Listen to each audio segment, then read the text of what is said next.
Appreciate you coming back.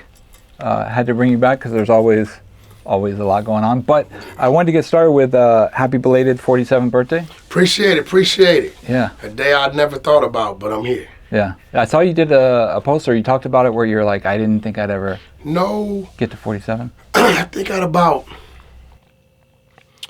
14, 15, I remember telling my mother, I don't think I'm going to see 18. And I accepted that. But it was kind of like accepting that triggered something else in me. Yeah. It was kind of like, picture you in the jungle and they're telling you, you're going to die in this jungle. Mm. So now you're like, well, since I know I'm going to die in the jungle, let me do as much damage as I can, right? And it sent me into that, which ultimately landed me in prison. So I really believe me going to prison at such a young age is what saved me. Gotcha. How long were you in prison for? My last stretch, I did 6 years. 5 years, 11 months, go 6 years.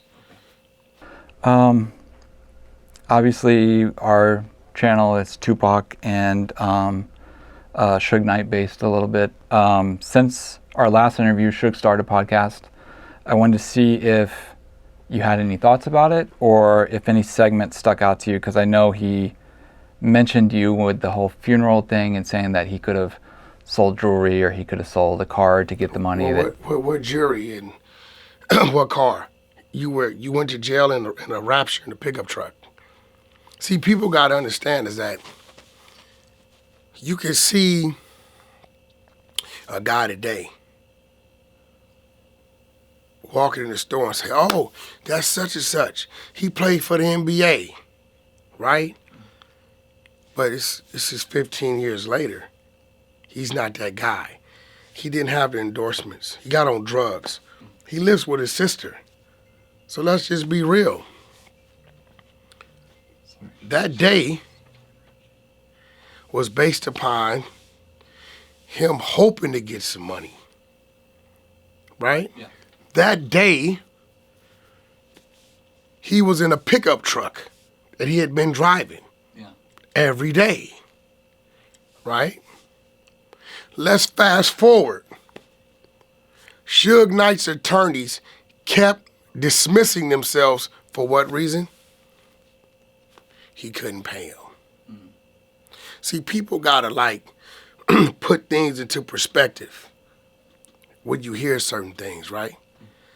Right? The Suge Knight of 2016 or 15 or whatever that wasn't the Suge Knight of 1996. The Suge Knight of 2003 or 4 when he came home wasn't the Suge Knight of 96. He came home to things falling apart, his company getting took, bankruptcy. It's been on many occasions that I had to get Suge a hotel room at the Holiday Inn, 5 days at a time. Irv Gotti have gotten Suge Knight hotel rooms, right? Let's just be real. Your revenue was gone, money wasn't coming in. So, his family members know this. I can go pull wires if you keep pushing me to show this. I paid for the casket, the dress, the burial. I even paid for the repast and the banquet hall in Compton and the catering company. Maybe I'll do that. I'll call the catering company and get the invoice. I paid for all these things. But, Suge Knight's whole situation is not respectable. He's going to say what he's going to say on whatever this podcast thing is because nobody knows what's real and what's not of today. I know, Reggie know, Mob James know some of the things that was while he was there, right? The homies know who don't do social media. But let's just be real. Suge, you really in jail for being a coward. You in jail for being a coward. Let's talk about it. You went up to the set to address the powers that be for some money because you felt like they should pay you, and they're in Compton.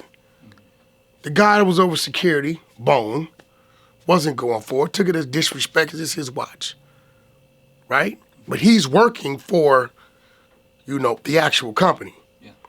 Things get out of line, police there, Suge makes a comment like, you acting real tough in front of police. They ask Bone, take an early lunch, have a breather, remove yourself so nothing happens. This is not a fucking rap video shoot. Yeah. This is a set of a major motion picture. Yeah. Bone leaves. Suge end up leaving 5-10 minutes later, gets a call to pull up somewhere, pulls up, coincidentally, Bone's there. Now, let's start from that point on. Okay. Bone on the set wanted to fight. Suge Knight said on the set, you acting real tough in front of the police, as if we can't fight. Mm-hmm. Now, we're on 142nd behind Tams. Right? Bone wants to fight. There's no police. So why didn't you get out the pickup truck and fight? Let's talk about it. Yeah, and his whole thing was they had a gun, right? Let's talk about it. Okay. If they would have had a gun, the gun would have been fired. Bone wanted to fight. Let's explore that. Mm-hmm. Get your bitch ass out the truck. He wouldn't get out the truck. Did Bone fire a gun? Did Bone hit him over the head with a gun? No, Bone jumped on the side of the truck and commenced to socking him in his fucking face and his head. Yeah. Fists. Now maybe Bone hit him so motherfucking hard, he thought he got hit with a 38 special, right? Mm-hmm. What did Suge do? Take the truck out of park, throw it in reverse, throw it in the drive, reverse, throw Bone off, drive to get away, and runs over the other gentleman. Yeah. May he rest in peace. Shout out to the Carter family. Blessings.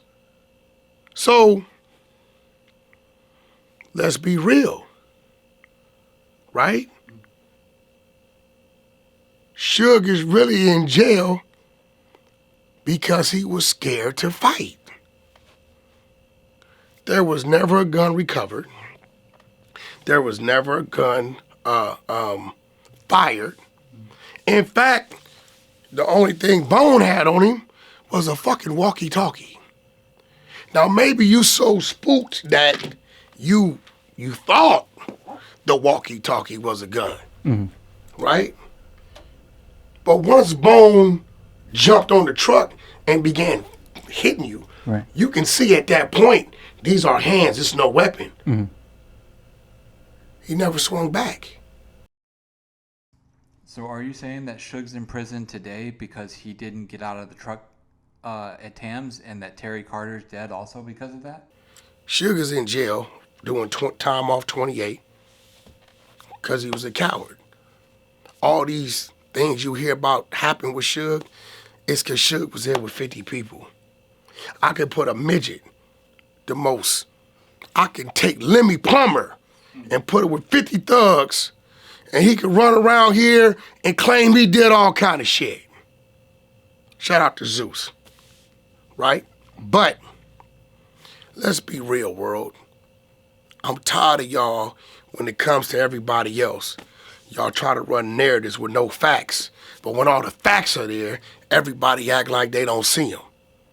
Even Stevie Wonder could see, Suge, you're in jail because you were scared to fight one man. One man. Maybe they need to podcast that with Dave Mays. Yeah. Do you think he's capable of doing an honest podcast, or do you think it'll always kind of be extras on? It's always gonna be extras. He's running out of shit to talk about. Let's be real, brother. Ain't a whole lot he can talk about. Mm-hmm. Death Row was like a 4 or 5 year thing, 92, 97. Yeah. And 92 is just getting going, 93 is moving, 96, Pac's dead, 97, I believe Snoop might have released his last one. the last meal, something like that. And Snoop meant that shit. That's why it was called that. It's the last time you're gonna eat off me, right? And shout out to Master P for doing that, for opening up doors and putting Snoop in the proper position and seat. Because without that happening, we wouldn't have the mogul and the legend we have today in Snoop, which is a representation of hip hop overall, but more than that, the West Coast. When he came home, everything was a failure. Crooked Eye was on fire. Mm-hmm. But Suge's so fucking stupid and stubborn, he's telling everybody, I can't put music out, I don't have distribution. Yeah. It wasn't that he didn't have distribution. You just sold 50% of your catalog to Koch, where you get 5% of all urban acts that come through there. Mm-hmm. Terms that was negotiated by Mr. Reggie Wright. So you have distribution, but it's independent distribution. But let me tell you where he's slow at. Suge could have been one of the first ones out the gate with a label like that, under a indie distro, making more money, doing less numbers, but a bigger percentage of the cut. And he'd have been ahead of everybody, right? But he wanted back in the UMG. F that, y'all gonna let me back in. Y'all gonna let me back in. But what he's not understanding is the powers that be, Jimmy Iovines, the Dr. Dre, who was 10 times what you are at this time, they ain't letting you back in. And instead of going to get the oatmeal, Suge, being a bad leader, chose no meal and didn't send his music through Koch. They dropped one project, I believe it was a Dysfunctional Family soundtrack. They did nothing. Petey Pablo came over there for management. Suge Knight took some money from the label as if he was going to apply it to Petey and went and bought a fucking Range Rover. This is facts, right? That's why they kind of like fell out. But at the end of the day, it's like Suge is not relevant, has not been relevant to music in the period of 22 years. And he doesn't even understand the distribution of music.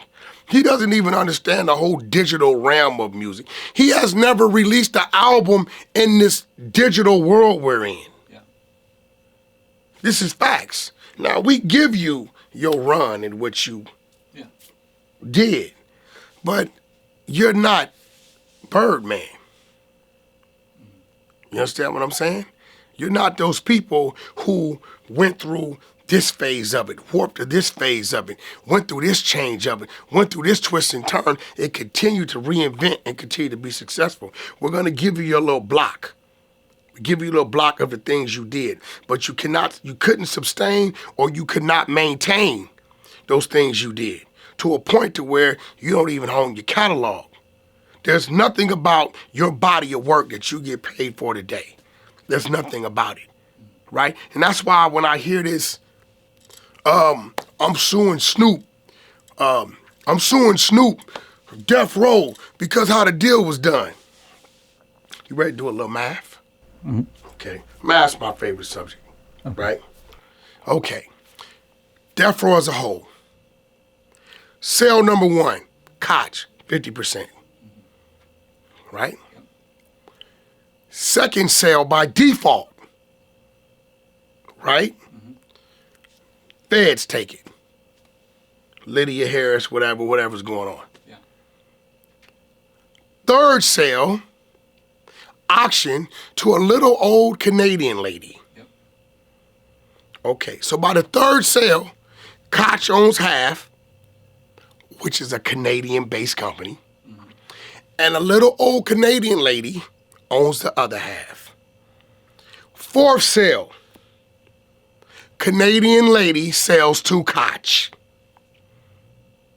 Now Koch owns the whole Death Row catalog. Fifth sale, Koch sells to E1.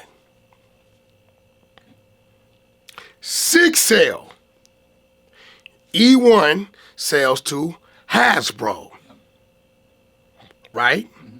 Hasbro doesn't give a about the music. Hasbro wanted the cartoon Peppa Pig, which E1 owned. So they had to buy it in its entirety, sit on it for a while, and then Hasbro sells the music division to Monarch. Ape sell Monarch to Snoop Doggy Dogg. So before you sue Snoop, and this is where these people in this world, there's 70% of the world that are sheep and don't understand business. Before you can sue Snoop, the eighth guy, to say it was illegal transaction done with the Death Row catalog, wouldn't you have to go through the other 7 transactions? Knock it off. See, this is what you get when you playing with. See, right now y'all talking to Cass Jones. See, Wack 100 is an entertainment name. The other Wack, he's a street guy. He protects Wack 100 and Cass Jones. This is the breakdown of it. But he says shit so people can say, oh, Suge gonna get it back. Why, when you were on the streets from 03 to 2015 to 16, there was never a conversation of Suge is suing Koch, Suge is suing E1, Suge. Why wasn't the conversation there? Because for it to get to Snoop on the ape sale, that means whatever happened wrong already was happening. Yeah. You're a liar. You're not relevant in the conversation of today. A lot of the little guys that you may have bullied and talked down on are big guys. The guy that you took everything from, walked out with nothing, Dr. Dre, and added to what we know as hip hop, 50 Cent, Eminem, The Firm, Dre Beats, and a host of other things, and it's still going on. Right? This is what it is. So when you put Suge with his peers, let's not put Suge with the guy over here, let's put Suge with his peers. Yeah. Let's put you with Birdman. Let's put you with Irv Gotti, right? Let's put you with Puffy. He's going through what he's going through, but let's put you with your peers. Yeah. You've been checked out the game. I remember Reggie saying in older interviews that it was like a 70%, 30% distribution deal with Koch, but that's if you're getting nitpicky. We're talking 02, 03.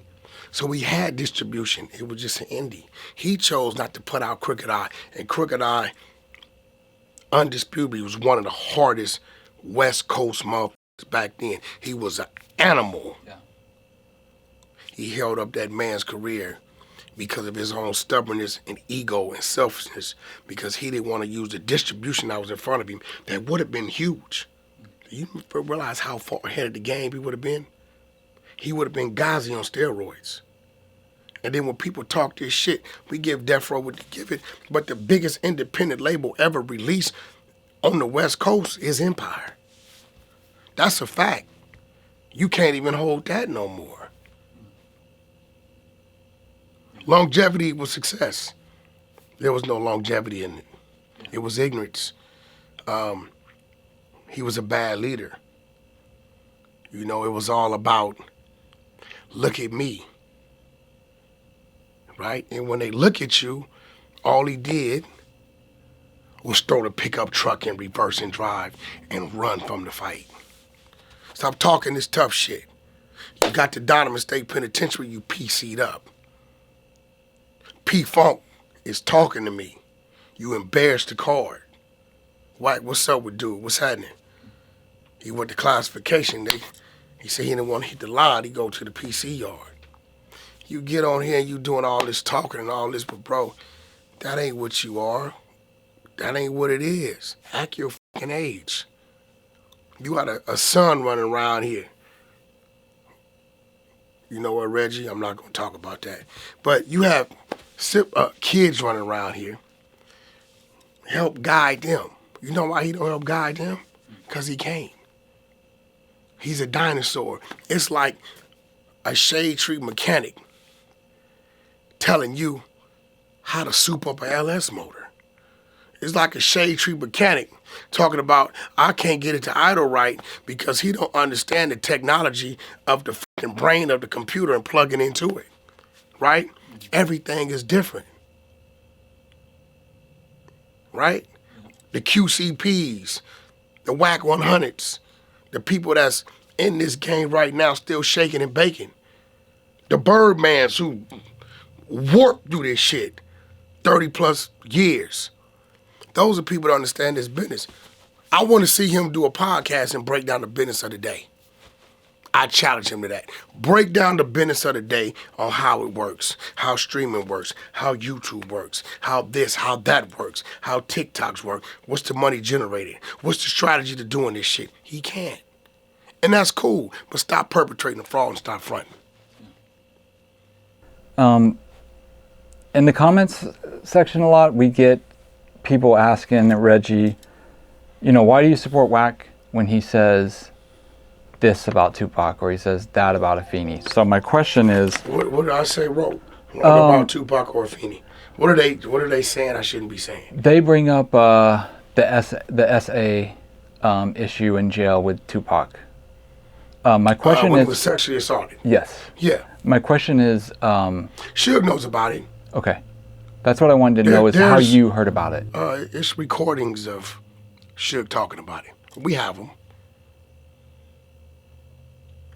Do you feel like he was being honest about that happened? Well, first of all, the reason why the original director, may he rest his soul, was pulled off of it because they paid him to do for a picture. So when he went to do his research, he's doing his research. You know, one thing about prison, if they go to the prison yard right now and take my CDC number and say, hey, we need the medical files on him, right?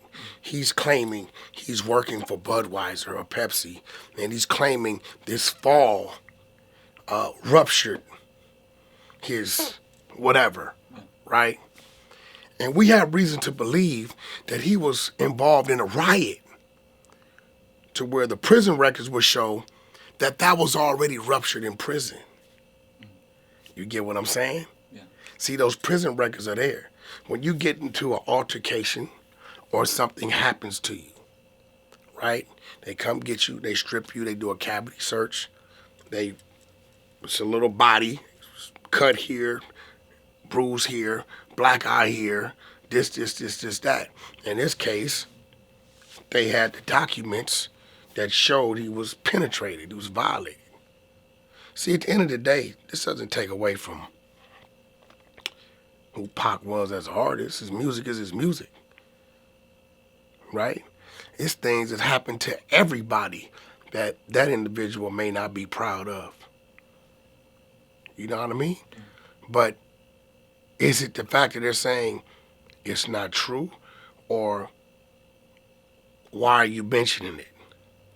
I mention it because when it comes up in conversation, it's just that conversation. Because everybody has conversation about Wack 100. Majority of the time, it's some bullshit ass lies. But hey, this is social media. It is what it is. I let it roll off of me because you can't beat me with a lie, right? But, you know, Reggie, I've been over to the vault and the content is there. I dare you, Suge, to say you didn't know nothing about this. I dare you. Think wisely, because we have you addressing it. If that audio were to ever come out, oh, it's coming out. What do you think is going to happen to Suge's reputation within the Tupac community, which is the bigger? You know, you got your Death Row fans and you got your Tupac fans. The Tupac fans far outweigh the Death Row ones. What do you think happens to his reputation or credibility once that's out? Well, I think a lot of the Tupac fans don't really trust Suge like that anyway. But like I said, listen, bro, leave me alone. Dave May, stop playing with me. Suge, stay in your place, do your thing. I ain't gonna step on your toes. But boy, every time you mention my name, I'm gonna spank you. One thing you know is when it come to the funk, ain't none of us no busters, ain't none of us turning down shit, and we gonna crash. Say what you want about Wack, but Wack keep them receipts. See, one thing about the Valley, we come with great schools over there. Great schools, and they teach you to plot, plan, execute.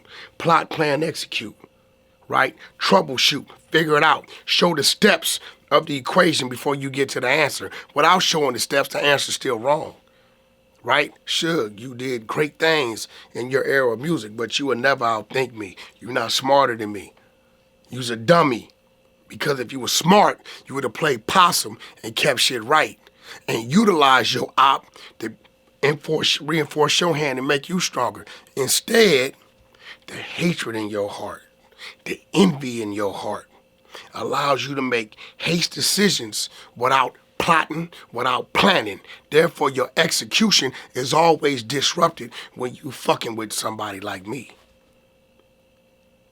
It's just what it is. So, I think the Tupac community don't really trust Suge anyway. It's up in the air, about what it was, what it wasn't. The death of Pac let's keep it real. I'm responsible for my team, A to Z. Even those people that have jobs to do, I must know their jobs because I got to be able to identify when they're not doing their jobs. And when they're not doing their jobs, I have to fill in, either for myself or appoint somebody else to fill in. First of all, Pac should have been pulled, took to the room and reprimanded and sat down for the night for what he did. Second of all,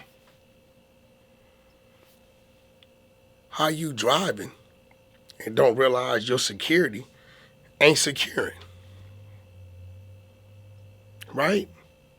Do I think Suge has something to do with the actions happening to Pac? Absolutely not. But because of his lack of leadership, because of his neglect to make sure the team was operating the way it was supposed to, you got Pac killed. Because the minute you didn't see the security where it's at, you're supposed to alert somebody or you're supposed to reposition yourself. How you sitting there in a Cadillac with 3-4 guys pull up and your mind ain't seeing what's going on, right? How you not looking to your right and not seeing the formation of security's not there? It's simple formation. Left plank, right plank, middle, a lead car. That's it. Nothing could get on the side of or behind or in front of. There wasn't a security vehicle nowhere around. So at the end of the day, it still falls on you. Your job, heavy as the head that wears a crown. Handle your business. What do you think of all the stuff that's going on with Diddy as far as the raids and the investigation, all that stuff? Have you ever met Diddy, first of all? Yeah, I definitely met Diddy. If you go back to the Wack 100 Instagram post, I've been following it 10 days prior to the raid when I seen the article of this 16-year-old girl when they said it's going from civil to criminal on a rape. I said right then and there, I smell the feds. The law enforcement is very strategic. They don't come grab you unless they got you. So we got to pay attention to the people they've grabbed. Who have they grabbed? It's one guy. The white guy. The mule? The alleged mule. Yeah.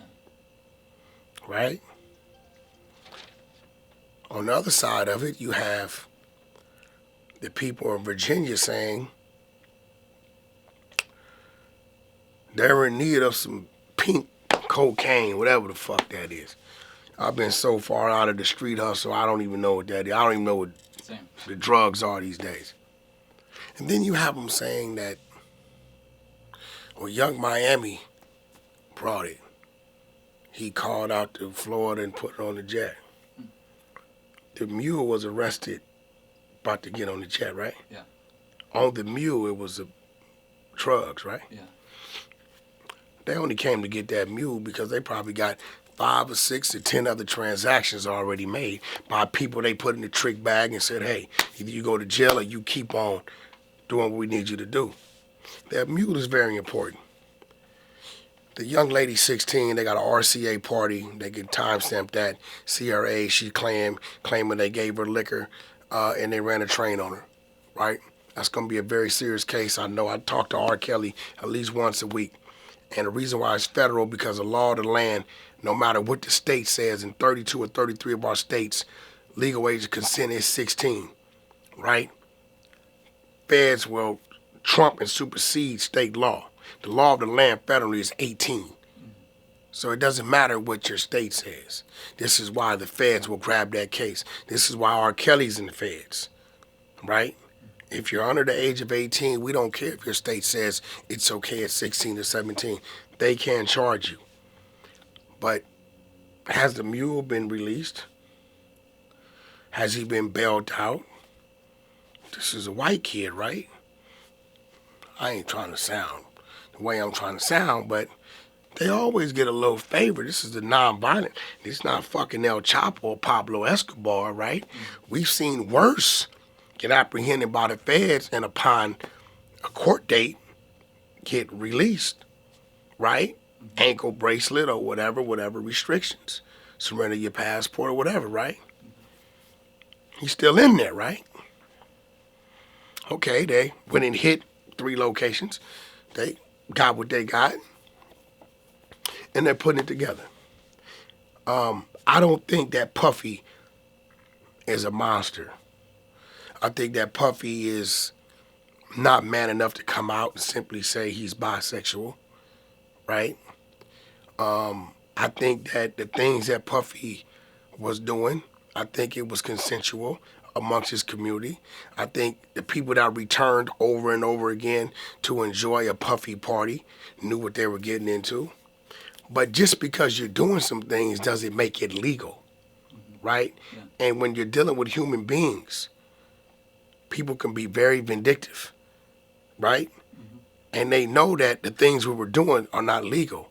And just like that, you're not going to pay me? Okay, I'm going to tell them about these things going on. It don't matter. You agreed. It don't matter if I agreed or not. It's still against the law. And that's the uphill battle that Puff is up against. I don't think he manipulated anybody. I don't think, I'm going to be real, I don't think he forced anybody to take any drugs. Because the people that want the drugs, take the drugs. I've been to many parties. I still haven't smoked a blunt, took a fucking pill, did any cocaine. You see what it is, that's their business. Hell, I go to the club, I don't even drink, right? So I don't think he manipulated anybody to do these things, but I think now people are simply using the law to say, this man did this, that. And some of the things they're saying he did and participated in, unfortunately, I guess, when it comes to federal or state law, is a violation. Yeah. Like, what do you think about when his old bodyguard or old employees say he would spike drinks on girls and you know, then they wouldn't know what happened? You talking about Gene Deal? Yeah. Gene ain't been Puff bodyguard 25, 26 years. Gene said some wild shit. I think I seen something a week ago when he was like, Diddy gave Biggie $200,000 for his publishing, and Biggie was writing for all these people and wasn't claiming it. So you know, Puff said, fuck it, you ain't gonna claim it. Fuck it, all y'all could die, right? I'm gonna get my money one way or another. Brother, why would he want to kill Biggie when if he did do a pub deal, his revenue and his money comes from Biggie putting out continuous music. Listen, man, all the security know. Your ass is outside the door. The things you talking about, and I don't think he realizes if it was happening on your watch and you seen it, nigga, you just as guilty as Puff. Exactly. You might need to slow down. Because if you saying you watching, allegedly, him lace a drink and there's some girls here and you see it, Gene's a fucking probation officer. Let's be clear. His value was he can have that gun as a probation officer. So you watched him do this and you didn't say nothing about it, but now 25 years later, allegedly, you want to say he was just monster. Well, shit, you may not have been the one doing the lacing, but if you watching the lacing happening and ain't saying nothing, it ain't gonna happen. I go to my studio, I walk in, hey, all the women to the lobby. Identification, I don't have it. Step out, please. Step out, please. Step up. 17, you need to call your parents. Call Uber. This is what I do. I'm not going to sit here and be like, damn, she looks young. Damn, what's going on? What is dude doing? Is he putting something in his drink and act like I don't see it? And then want to talk about what I watched somebody do 20 years later. Right? You know, Gene's mad. I asked him years ago. He said he's mad. Puff didn't help out with burying somebody, one of his friends, and, you know, he says what he says. He's working out for him, he making money, but at the end of the day, you ain't in the boardroom when they negotiating the fucking contract. You outside. If you was in the boardroom all that time, I think Gene would have had his own label by now, right? He was running with K. Slay every day. This is where I know him from. So, you know, people gonna say what they gotta say. When they start running out of shit to say, they start saying anything. What are your thoughts on people discussing the atmosphere at No Jumper, saying that, in particular Reggie saying that I could see something bad happening because the hosts genuinely don't get along? Is that an accurate assessment, or do you feel like it's overblown? How can I put it? If you have 3 guys that play varsity football, right? And then you got some other guys that playing Pop Warner football, right? The levels of seriousness of the football field is not there, right? What hosts that don't get along? Isn't there like the Brick Baby in You situation, or is that? I've never met Brick Baby a day in my life. Really? I've never seen the man. I've saw you more than I ever seen Brick Baby. I've never seen this man. Gotcha. He's asked Adam 10 times, can he come interview with us? Now, everybody know the day I do my podcast, they're up there every day. Yeah. My cars are very noticeable, right? And I think Reggie might just be talking to be talking because Reggie himself fully understands if it's on like that and somebody know where you're at like that, what happens with that. But, okay, that's Wack and Brick Baby. And Brick ain't did nothing to me to where it's that serious because I know where he at every day. Right? But he ain't did nothing to me where it's that serious. Brick live in the valley. It was at one point in time he was running around with my little homeboy. I know where he at. My right-hand man had been in the same room as Brick. So, okay, you got Wack and Brick Baby. Who else for this to be such a dangerous environment? Yeah, and I think the point was made. No, you gotta give me some more names. The names I don't know, to be honest. I honestly don't know the names to go that deep. The facade. Yeah. The way it was quoted with Reggie, that it's not just Wack. His whole thing is like when you have gang members up there and they're drinking and they're smoking and they're doing the stuff. Who was this talk? What's the dude? Mob James. Yeah. Okay. Now another hypocrite. So Death Row, all the security was Bloods and Pirus, and all the artists was Crips. And they were drinking and smoking and shooting dice and doing shit every day. But I think what it is they want to find anything that Wack involved with. This ain't Reg. It's a little guy got a soft spot for, right? And say, oh, this is a big situation. Now, they said the safety of the No Jumper building is in jeopardy. And I asked you, well, who's the people getting into it? If you have named two people that have never physically seen each other. Yeah. But we know each other that every day. But why is this a topic of conversation? Because it's the Wack 100 name tied to it. Yeah. Because I'm waiting to hear this guy get into it, that guy, and that guy get into it, this guy, and this guy get into it, that guy. I'm waiting to hear at least 3, 4 little fires going on. Yeah. Right? Yeah. It's 2 big names in that building. Adam, 22, and Wack 100. You got one on the way up fast, DW Flame, right? Mm-hmm. Other than that, you have the players and the up-and-coming faces, of No Jumper. I just possibly added another 2 faces today. I got a call. They said, Wack, we need some balance. What you mean? We need some Hispanics. I said, that's funny. Why you call Wack for the Hispanics? They say, I don't like the Hispanics. He said, Wack, that's full of shit. What you think? I said, I think you need Coyote. Mm-hmm. Coyote for Hire is their Instagram. Bring Coyote. They're non-gang members, but they're associated with everybody. They're creative as fuck. You understand what I'm saying? Mm-hmm. Right? Bring Coyote. Sit them in there. Let them bring the Hispanic culture of hip-hop, the Hispanic culture of just everything into No Jumper, and then there it goes, right? Mm-hmm. So it's a lot of things, that they come to me for, and I help cultivate. This is why I salute Adam 22, because he gives us this platform. You can call him a culture vulture. You can call him a white dude in the black world, but the reality of it is this. In business and even in our existence, white dudes have been in black people's world and black people have been in white dudes' world. This is fucking America. The only people that say these things is the people that can't figure it out or have nothing else to say. So at the end of the day, let's talk real facts about No Jumper. Who's the biggest podcast on the West Coast? Is it you and Adam 22? No Jumper.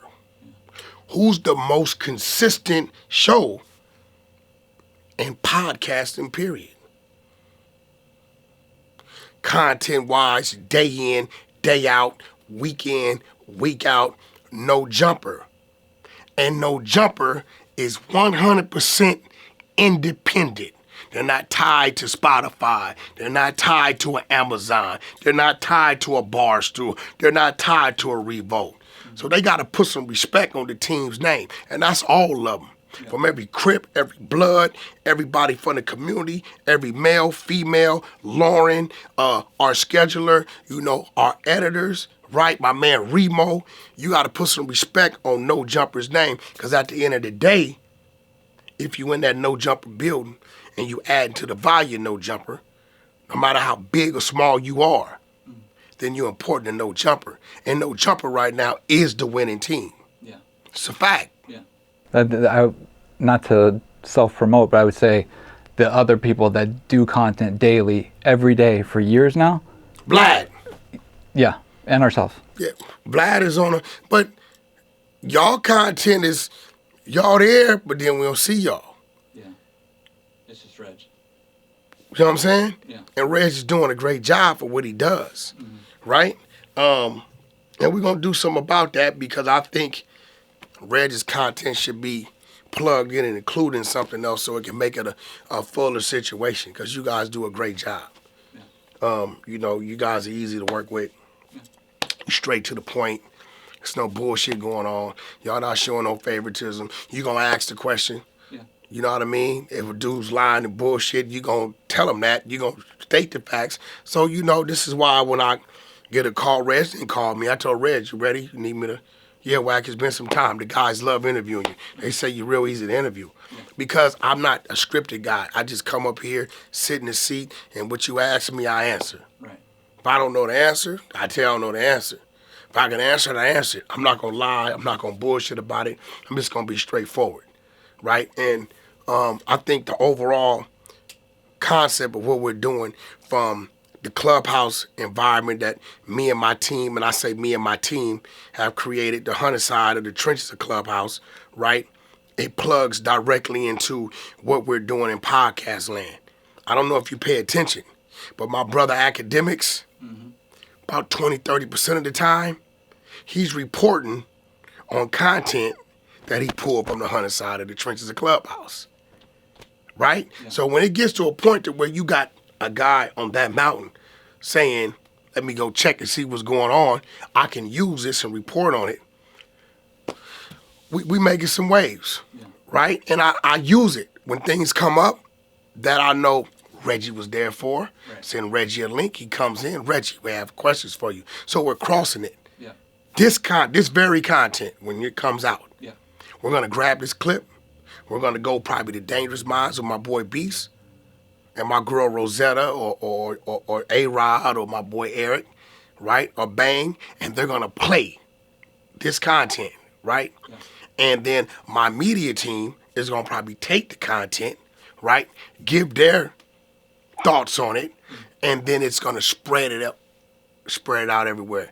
And on there, Bomb First will have, shout out to Bomb First, Reggie Wright, such and such and such, Wack 100 interview. So guess what? Once again, Wack 100 is still adding, right, to what it is that wasn't being done prior to. Call it what you want, bro. Yeah. Right? We're adding to it. We're making it bigger, and everybody's working together. Nice. Can you break down for the people that don't follow this but maybe saw the video on Instagram here or there, what the whole deal is between Big U and SKG? Because I saw that they had filmed each other in a hotel. You mean the last situation? Exactly, the last one. Because I thought they were cool at one point. No. Okay. Maybe about 3 months ago, SKG came to, actually with the Tasha K. She came to the Hunter Side Clubhouse. She did an interview. And SKG used to work at K-Day. Okay. She worked there. And there was a program, I forget what it was called, I know it was geared towards the kids of the community. It's like a $250,000 program. She had worked hard to put this together. As you know, Big U has development options. SKG from Rolling 60s, Big U from Rolling 60s. So Big U is saying send the whole $250,000 to development options. SKG is saying no, I want to send 50,000 to the 60s, 50,000 to the 40s, 50,000 to the Harlems, 50,000 to the Blackstones, 50,000 to the Swans. 5 different communities so it can have a longer reach for the kids, right? Big U like, nah, you send all that to me. SKG thought is send all that to you, it ain't gonna get to the kids, right? So she doesn't submit. Long story short, per SKG story, she was pregnant at the time. Certain rapper summons her to come bring something that she had of his. When she got there, she was locked in there, and this individual, while she was pregnant, disciplined her. So many words. Again, you can find this interview on Tasha K. Google SKG Big U, you'll run into it. Okay, so SKG, because she was from 60s, she didn't contact law enforcement, she didn't call the police, she took it and went her way.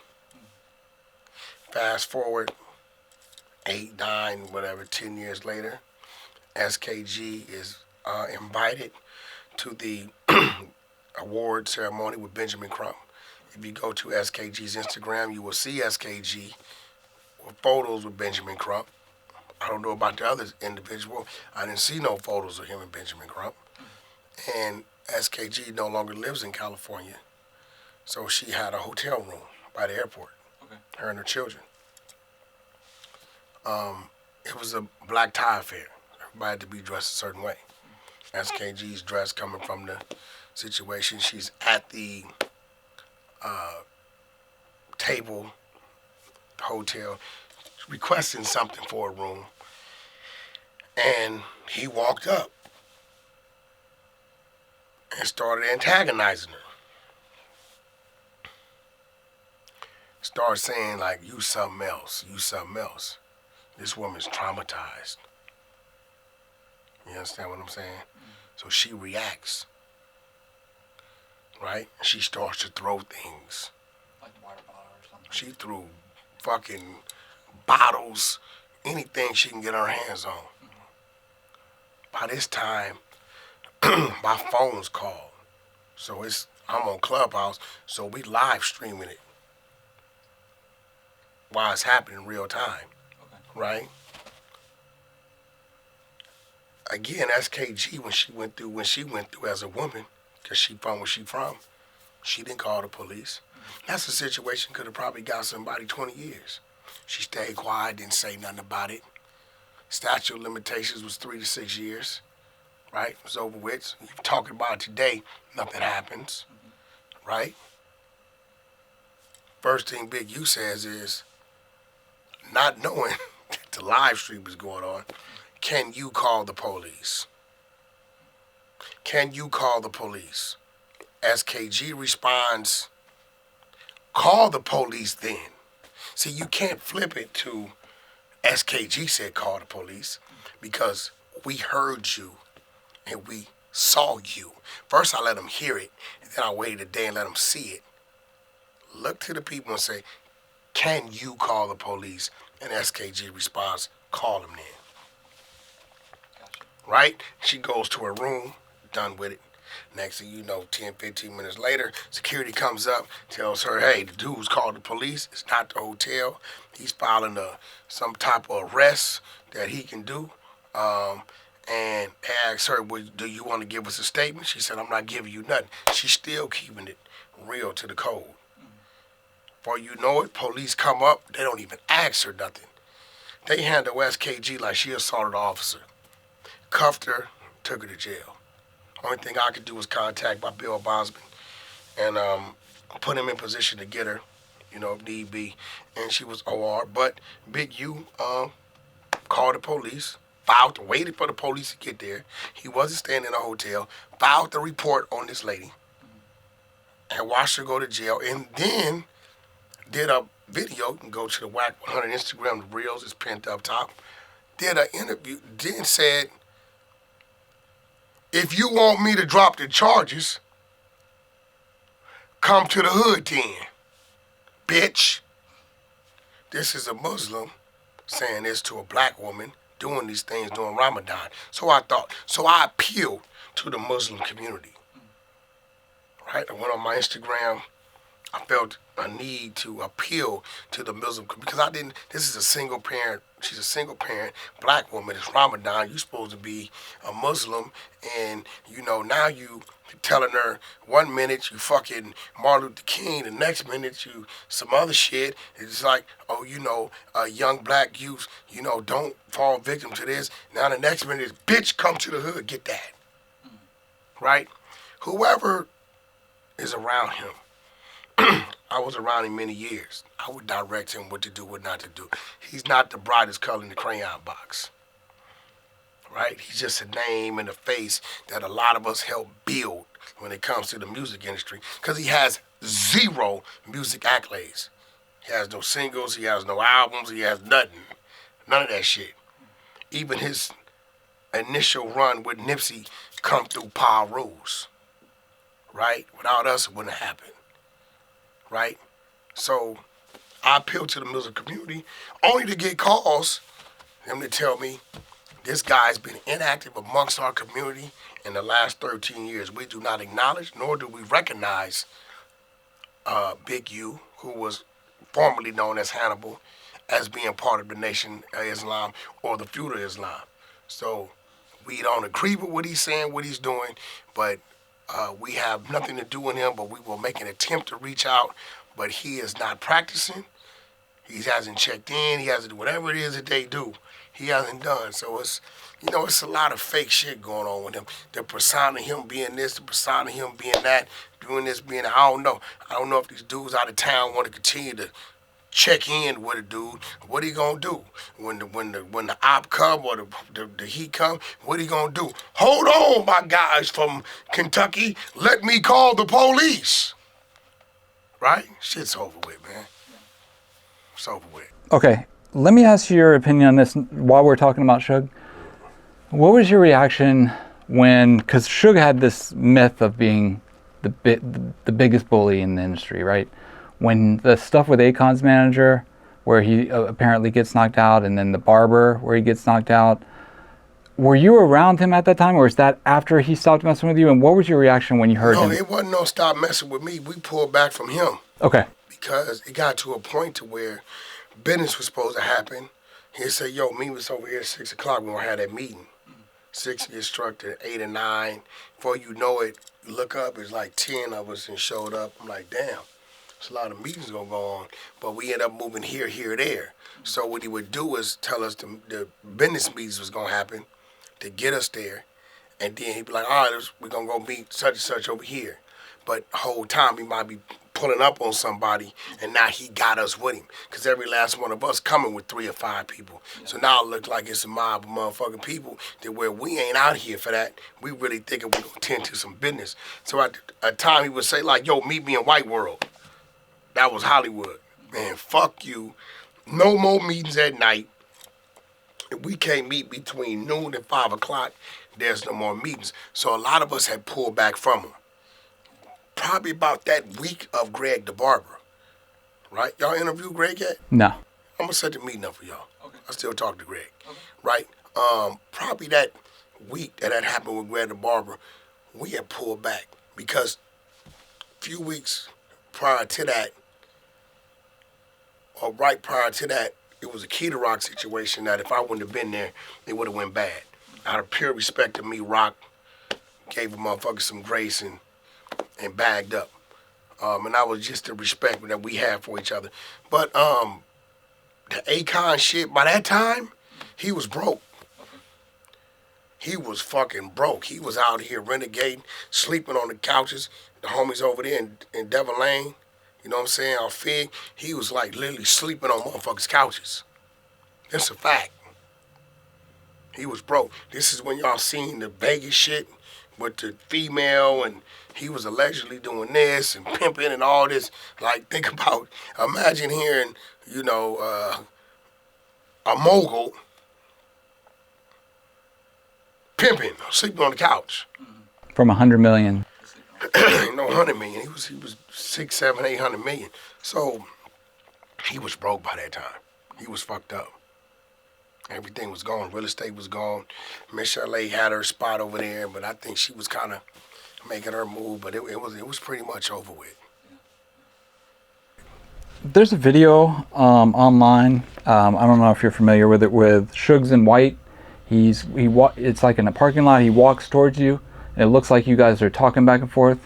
Let me show it to you. Let me show it to you real quick. I just want to get your explanation on what you thought that was. Or get the story on what that was about. Because it looks like Toy kind of gets in the middle. And back in those days, Toy was like number 14 on the roster. Yeah, she lived in Vegas. She had a bunch of acne and shit. He used to take her shopping at Foot Locker. No troll. So let me see what it said. Where the fuck are we at? Vegas somewhere? I see Suge. Where am I at? he'll walk over to you. You're wearing a black shirt. The video's super low quality, so.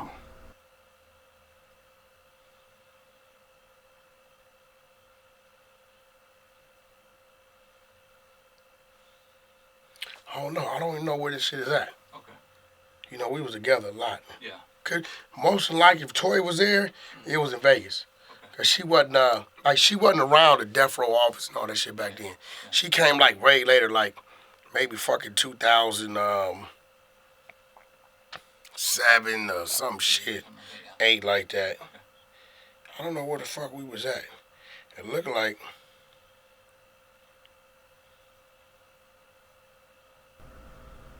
Looks like a gas station, but I don't yeah, I know. don't know.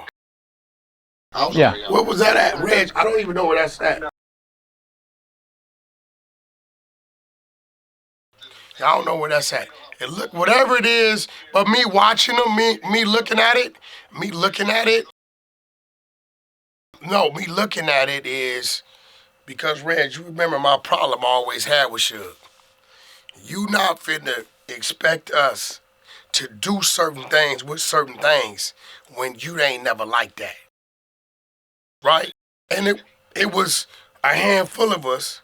The majority, hey, and they do it. Yeah. But it's a handful of us like, you out your motherfucking mind, it ain't that serious. First of all, when you start running around here like that, and you doing that, then, but you couldn't just make some of us or expect some of us to do some way out shit, right, for nothing. So, but, you know, it was a handful that'll tell you, man, fuck you.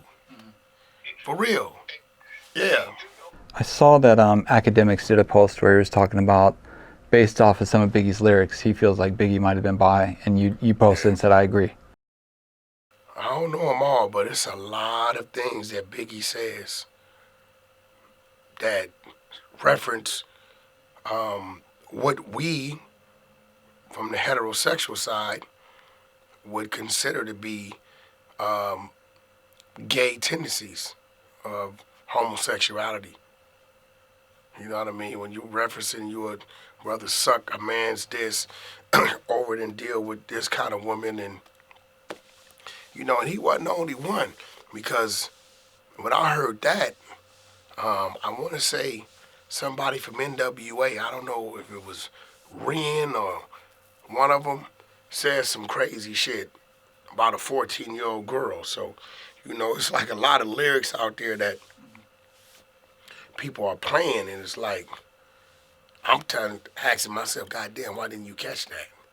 So, but I mean, the lyrics are the lyrics. Yeah. So, you know, you hear them. There's no, oh, he meant this. You know, when you say you're going to suck another man's, right, that means just what the fuck it means. Yeah. I'd rather do this than deal with a woman. You know, we're going to hear that way. Yeah. So, yeah, I definitely believe that, you know, and I hate to say it, seeing what's going on now with Puff, shit, you never know. Did you ever see where Lil' Kim and them would do this butterfly dance in front of a bunch of dudes where they would be naked and they would do some dance or some shit? Reggie talked about it one time. I haven't seen it, but if Lil' Kim was doing it, she's a female shit. Yeah, but no, Lil C's would do it too. It would be guys doing it in front of guys. Lil C's with butterfly? Yeah. Yeah, that ain't gangster. Yeah. Damn. I can't even fuck with Lil C's pizza no more. You thinking about that? Oh, man. Speaking of Biggie's lyrics, though, from what you're talking about, I remember a lyric where he talked about he would have Raven Simone claiming date, and at the time she was 8 years old. Yeah, he said some crazy shit. Yeah. You know what I'm saying? It's just not cool. Yeah. I know you had mentioned before that you felt that the Biggie shooting out here in LA, that somebody on the East Coast was responsible for that. Can you elaborate on that? Politics come from over there. Okay. You know, that's why I see a lot of shit going on with certain individuals. It's like, you know, K. Slay taught me what you put in the universe gonna come back 360. So on this side of it, it was business. On that side of it, it was reasons why certain things was happening. And at that time, let's just say Zip was dating Puff's mother. All the players is gone. Zip's dead. You know, Biggie dead. Baby Lane dead. Right? It's only like two people still standing. One doing life and the other one's in Vegas dealing with what he's dealing with. But, you know, politics happen and sacrifice has to happen. So what happened on this side of it was just business. without the politic, the business would have never happened. One is the gun, one is knowing when to pull the trigger, right? So without the politics going on over there on the East Coast, the business would have never been conducted on the West Coast. So Suge's podcast, he tried to throw a jab at the game, and he tried to say, he said the game went and bought Diddy a Lamborghini, and he was like, I don't know why Game would buy somebody who has more money than him a Lamborghini when none of Game's friends have ever probably rode in a Lamborghini. Well, Game has a Lamborghini itself. He brought Diddy a Lamborghini when? I don't know what year it was, to be honest with you. What year was this? But there is a video game saying he was like, I bought Diddy a Lambo, out of appreciation. You know what I mean? And Suge was trying to throw a swipe at it. What year was this? And when I told Diddy that Dre was trying to sign me, then Diddy was like, go do your thing, man. So that ended up being my whole career. So I was always grateful that Diddy didn't do no bullshit. He was a real nigga. Yeah. So I feel like I owe Diddy something, so I bought him a Ferrari, man. That's what's up, man. It was just a Tuesday. It was whatever year it was where Game said that for like 2 years he hung around with Diddy and they kind of, they were partying. Earlier years? Yes. You mean the earlier years when Game was pretty much in Escalades and S-Class Mercedes? Yeah. Right? Yeah. Listen, maybe somebody gifted Game a Lamborghini. And if they gifted Game a Lamborghini, and Game don't give a fuck about a lot of shit that people give a fuck about. Yo got a Lambo, he'd be like, man, if I'm 6'5", man, fuck that Lambo. And if him and Diddy just happen to be doing some business or working together in the studio, he'd be like, yo, you want that Lambo? I didn't see dude, the jeweler. Yo, man, we got these watches, just out of respect, we want to give you these watches. And the jeweler lead, he'd be like, yo, y'all want them watches? I remember he started some shit called the Rolly Boys, right? Fuck it. They bought him like 5 watches. He gave them all out. He didn't even keep one. Yeah. Right? So, something like that could have happened. But even if he did gift Diddy something, I mean, shit. Blueface gifted me this shit. So what the fuck that mean? Yeah. I mean, let's not forget who Diddy is, especially at that time. Mm-hmm. He's a factor in the music game. Right? Let's not forget that the game was up against powerhouses. 50 Cent, Jimmy Iovine, motherfuckers trying to block him from doing shit. So you know what? Game could have been thinking strategically. Let me keep somebody on my side in case I need to go do a deal here or do a deal there or get a door open here or there. So, at the end of the day, Game's a man's man. If Suge insinuating some gay shit, that's him. You the one playing with people with parquet butter. Right? Listen, man. Let this man answer this phone call. I can say parquet butter. And watch what name he says. Let's see. So, Suge, you gotta chill out, bro. I think you be forgetting the weirdo shit you done did. Let's see. He better hope he don't answer.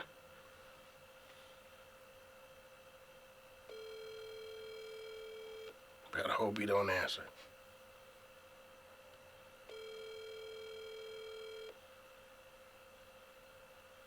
Your call is forwarded to voicemail. The person you're trying to reach is not available. Well, if he called back, I'm gonna say parquet butter and watch what he say. Okay. Suge didn't claim that he didn't, did things to certain people. So, at the end of the day, keep that shit over there with him. He never liked Game. Game came to him, he didn't sign him. Game went over there with Dre, did his thing, and all of a sudden it was fuck Game for no reason. Yeah. You know what I mean? So, but then, when Game was running the club situation off Argyle over there, you want to show up. Game was, little bro, man, Compton. So, dude is wishy-washy like that. But, everybody know Game got a big heart. Game then gave away shit and gave me shit. You know what I mean? It is what it is. So, so It wouldn't surprise me if Game did give Puff some shit. You mentioned in an earlier segment that you talk to R. Kelly somewhat often. Yeah, every week. How is he in jail, and what is his mindset as far as, because the last thing I heard was Vlad said he did an interview with him and he was like, I'm not going to post it, and this is nothing against Vlad, but he just said, I'm not going to post it. Until I released it, I did it. Gotcha. And he was like, because he was on some conspiracy stuff or something like that. Yeah, and R. Kelly called me. He's been trying to get back to appeal. A few things was in his way. He told me the things was in his way. He said, Wack, these are the things that I need to be massaged to position me to get an appeal. And the whole thing you saw going on with me and Tasha K was based on that, me getting her to admit and to say certain things. And he has an appeal going. Got a great appeal attorney, has Bill Cosby attorney that helped Bill get out of his situation, follow appeal. It was a lot of things that wasn't allowed in his trial. The text messages of the mother of the girl telling him that she was a certain age. You know, these things. His emails were stolen from the prison, taken to Tasha K and somebody else, and then presented to R. Kelly's girlfriend to turn her against him and sway her to get on the stand against him. All these things was done. Phone records showing he was talking to other women. They did a lot of these things that they didn't allow to be permitted. But it's crazy you said it, because we launched the Tronics Network, Ray J Network. I'm a partner in the Tronics Network. And we have all his phone calls, R. Kelly's phone calls from the day he went to jail to present day. Okay. So you see the transition of somebody that think they're going to get out to charges being trumped up to, you know, he even wrote a song and sung it over the phone. Like, so we're doing like a red tabletop setting. Okay. It's going to be called Surveying R. Kelly.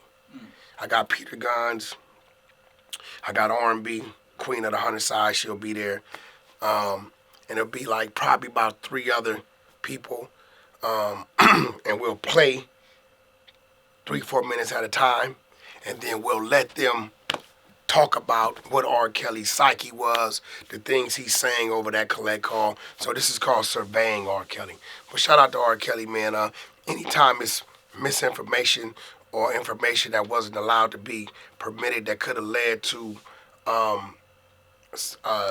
sentence being overturned, you know, we're American. You know, I'm going to look at you as you innocent until proven guilty.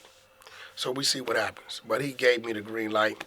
I'm dealing with his liaison, Levi, who has the recordings. We're doing that on the Tronics Network. Probably June, July, you'll start seeing that. Okay. Let me ask this. So the big thing right now in music is obviously like the Drake, J. Cole, Kendrick ongoing thing. What are your thoughts on it? Because, you know, J. Cole kind of took his back. He apologized or whatever and said, whatever Kendrick has coming for him, he'll take it on the chin. But it seems like more people are getting on Metro Boomin's album and kind of going at Drake. Just in general, what are your thoughts on just that as a whole, as far as mainly just Drake, J. Cole, and Kendrick? For what? 15, 20 years? We watched them go at Floyd. Floyd Mayweather still stands today, undefeated, right? Kendrick, that's nephew, that's family, right? He'll forever be TDE to me. I don't give a fuck what happened. When I hear Kendrick or think Kendrick, I think TDE, right? Kendrick spoke his piece. Fuck the big three, it's the big me. He's supposed to feel that way.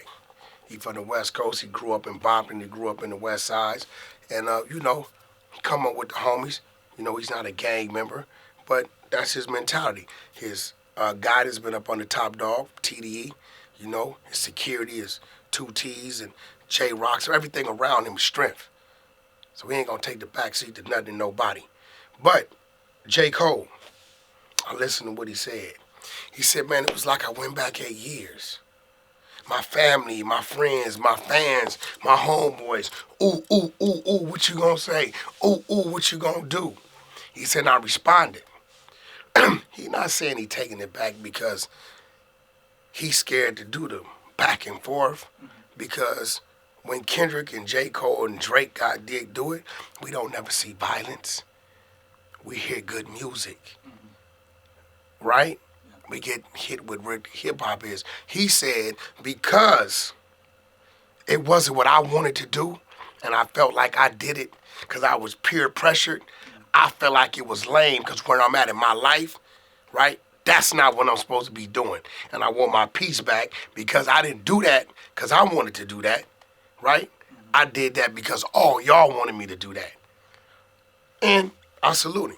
And I believe Kendrick salutes him. And I believe they both respect each other's talents and skills. And they both understand that hip-hop needs them. And, you know, they gave us something that we didn't have that nobody else could give us. A great discussion, great lyrics, you know, something to talk about. You know, I played a part in that song last minute. They couldn't clear it. They called me on Wednesday. They had to clear it by Friday. They've been trying to clear it for months. Shout out to my man Big Bruce Low Easy. You know, I had to call the streets to get to Tamika to get that done. You know what I mean? You know, family called, and shout out to Ryan Ramsey. And Ryan Ramsey's a go-getter. He's like, fuck it. My enemy is necessary. Let me get that done. And he worked his phone book, and he called me. We family. We both did co-management for Ray J. I called the streets, and the streets got it done. And it came out, and I'm glad I was able to help with it, with getting that done because we needed that. Great work. So I salute all of them, all parties. Drake responds when he want to respond. Why come down the hill to deal with people that can't get up? He's Drake. So at the end of the day, if he want to respond, he respond. Me knowing Drake, he's going to respond when he wants to respond. He's not going to do what J. Cole did that he regrets doing and respond because everybody wants him to respond. Drake's on his own time. He's in his own world. You know, he learned from the best. Wayne to tell you, man, I'm in my world, not yours. You know what I mean? So shout out to Drake. Shout out to J. Cole. Shout out to Metro Boomin. Shout out to everybody that had anything to do with that project. We needed it. It was a breath of fresh air for hip-hop. We usually do like a roll call thing with people that we interview. So I wanted to do one on music executives and just kind of throw out a name and get like your first thought or story or anything about that. Starting with Birdman. My big brother. Great. Yeah. Legend. Still building, still ain't done. Okay. What about Dre, Dr. Dre? Legend. Great guy. I've probably spoken to Dre maybe 5 times. We know each other when we see each other. And I love the way he honors my brother Stat Quo. And I love what he's done for hip-hop, and he showed me even if you fall, you can get back up. Because we watched him fall on his face, and they took everything, and he came up. So he's a motivation to me. When I feel like things ain't working, things ain't clicking, I think about Dre. Yeah. Okay. What about TDE? The guys over there. It's my family. It's my G homie, my mentor, somebody I know I could trust, somebody that has my children's number in their phone book as if they have his. It's family. That's somebody that no matter what's going on, he has a position with me of authority as a G homie. If he tell me to sit down, I'm gonna sit down out of respect. And I just watched that man get the corners of Central and Imperial named after him. It's top dog, you know, Mr. Tippett. So this is a guy that comes from the Nickerson Garden Projects, who's giving back to the projects, who still puts on his 501s and his hoodie and his fitted. You know what I mean? So shout out to Top Dog. He teaches me a lot. He checks in on me. It's genuine. It's all love to the whole team. Okay. What about Leor Cohen? Did you ever have any dealings with him? I deal with Kevin Lyles. Okay. But Leor is a great. The work he's put in, the things he's done, whether if you agree with him or not, has been detrimental to the build of what we know as hip-hop. I believe Leor's over there at YouTube. One of my brothers, Tuma's over there at YouTube. So I salute Leor, and I appreciate and I honor, you know, the work he's put in this game and the doors he's opened up for people and his brotherhood to Kevin Loud. If anything, you know, Kevin's still in position and they still growing. So, you know, you may not agree with some of his decisions, but hey, that's business. Yeah. You know. Okay. I think that'll do it. I appreciate you taking the time to talk to us. Cool. Anytime. Okay. Anything for Reg. Okay.